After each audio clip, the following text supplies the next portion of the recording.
परम पावन मंगलमय श्री गुरुचरित्र कथा जी आपण 6 रूपाने पाहतोय, तर 51व्या अध्यायामध्ये काय कथा आली आहे ती आपण पाहणार आहोत. सिद्धयोगी नामधारकाला बोलतात. नामधारका श्री गुरु नरसिंह सरस्वतींनी आपल्या शिष्यांना भक्तांना बोलवलं आणि त्यांना सांगू लागले की मी आता काय करणार आहे, श्रीशैल यात्रेकरता निघणार आहे. मग तयारी करायला लावली. सगळी तयारी त्या ठिकाणी झाली. महाराज 4 शिष्य त्यांच्यासोबत निघालेले आहेत श्रीशैल यात्रेकडे. ज्यावेळेस गुरूंना निरोप देऊ लागलेत, प्रत्येक जणाला दुःख झालेलं आहे.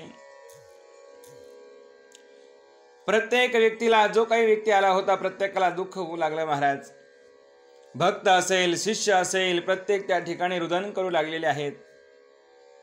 त्या आर्ततेने बोलतायत, गुरुदेव तुम्ही आमचे मायबाप आहात, अहो तुम्हीच आम्हाला तारणार आहात, आणि तुम्ही गेल्यानंतर आम्ही कोणाच्या आश्रयाला जायचंय, कुठे राहायचंय आम्ही. त्यावेळेस गुरुदेव त्यांचं सांत्वन करू लागले, सांगू लागले, बाळांनो तुम्हाला कुठेही जायची गरज नाहीये. मी लौकिक अर्थाने जरी इथून जात असेल, परंतु सूक्ष्म स्वरूपाने मी कुठे राहणार आहे, मी या गाणगापुरामध्येच राहणार आहे. याची सर्वांनी खात्री बाळगा. जे सद्भक्त असतील, ज्यांची माझ्यावरती पूर्ण श्रद्धा असेल, त्यांना माझं दर्शन होत जाईल. माझं जे नित्यकर्म आहे ते नित्यकर्म दररोज चालू राहणार आहे. मी औदुंबर वृक्षाखाली अनुष्ठान करेल, मध्यान्नी भीमा अमृता संगमावरती स्नान करील, मठामध्ये येईल, तुमच्या पूजेचा स्वीकार करेन, आणि जे काही माझे भक्त या ठिकाणी असतील त्या प्रत्येक भक्ताकडे माझं लक्ष राहील अहोरात्र. संगमावरील जो कल्पवृक्ष आहे, अश्वत्थ आहे, तो एक कल्पवृक्ष आहे, त्याची तुम्ही पूजा करत जा.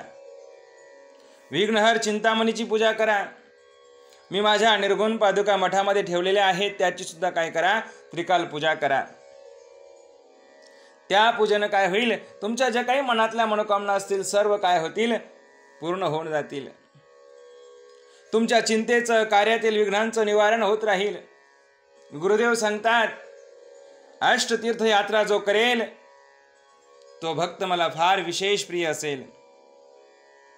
अशा प्रकारे गुरूंनी सांत्वन केलं आणि आता गुरूंनी सर्वांचा निरोप घेतला आणि गुरुदेव निघालेत. महाराज सोबत काही भक्त मंडळी आहेत.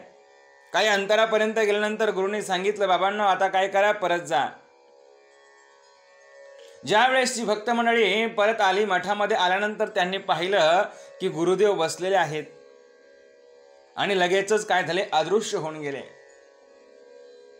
हे ज्यावेळेस त्यांनी पाहिलं, त्यांना खात्री पटली की गुरुदेव आता सूक्ष्म स्वरूपाने आपल्या सोबत आहेत.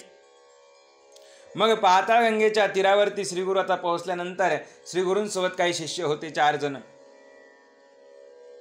त्यांना सांगू लागले, गुरुदेव की आता आम्हाला पलीकडे जायचंय, त्याकरता तुम्ही काय करा, पुष्पांचं आसन तयार करा. आता आम्हाला मल्लिकार्जुनाशी एकरूप होऊन राहायचंय. मग त्याप्रमाणे शिष्यांनी शेवंती, कमळ, कल्हार फुलं गोळा केली महाराज, आणि मृदू असं आसन तयार केलं.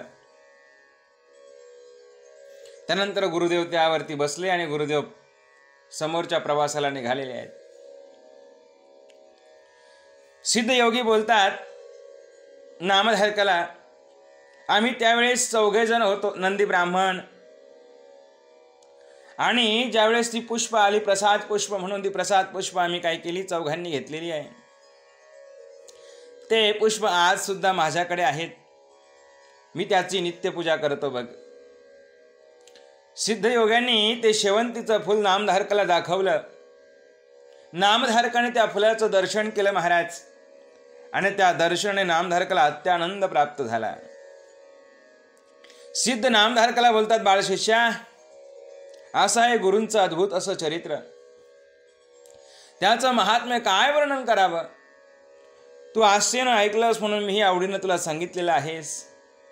आता तुझं दुःख दारिद्र्य गेलं म्हणून समज. गुरूंच्या कृपाप्रसादाने सर्व आता काय होईल, मंगल होत राहील. तुझे पुत्र पौत्र लक्ष्मीवंत होतील. सुखामध्ये त्या ठिकाणी नांदतील.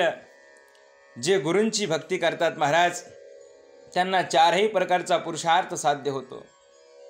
सिद्धाच्या आशीर्वादाने नामधारकास परम संतोष वाटलेला आहे आणि त्याचं महाराज कल्याण झालेलं आहे. अशा प्रकारची कथा या 51व्या अध्यायामध्ये आलेली आहे. ती आपण सार रूपानं पाहिली. दिगंबरा दिगंबरा श्रीपाद वल्लभ दिगंबरा दिगंबरा.